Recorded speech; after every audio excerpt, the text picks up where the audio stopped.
தயவுசெய்து சொல்கிறேன், நீங்கள் எல்லோரும் சேர்ந்து ஓட்டு போட்டு விஜயை தேர்ந்தெடுத்துருங்க.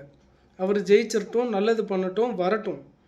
சரிங்களா? அதுக்காக முட்டாள்தனமாக இந்த மாதிரி சின்ன குழந்தைங்கள்லாம் கூட்டிகிட்டு போய் கொண்டு போய் சாவடிக்காதீங்க.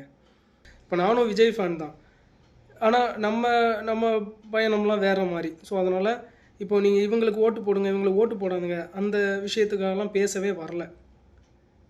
சும்மா அந்த எல்லாருமே தற்குறி கூட்டம்னு எல்லாரும் சொல்லிகிட்டு இருக்காங்கன்னு சொல்லி எனக்கே ஆதங்கம்லாம் இருக்கும். என்னடா இப்படி பேசிகிட்டு இருக்காங்க அப்படின்னு சொல்லிட்டு. ஆனால் இன்றைக்கி ஏற்பட்ட இத்தனை பேரோட மரணத்தால் உண்மையிலே அப்படி தான் இருக்குமோ அப்படிங்கிற மாதிரிலாம் யோசிக்க தோணுது.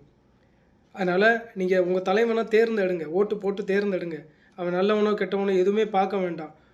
கூட்டம் கூடி குழந்தைங்களெல்லாம் கூட்டிகிட்டு போய் இப்படி தயவு செய்து மரணத்துக்குள்ளே தள்ளாதீங்க. பாவம் அதெல்லாம் பெருசாக வளர்ந்து வாழ வேண்டிய வயசு. பாவம் சின்ன சின்ன குழந்தைங்க அதில் பார்க்கும்போது நமக்கே கஷ்டமாக இருக்குது.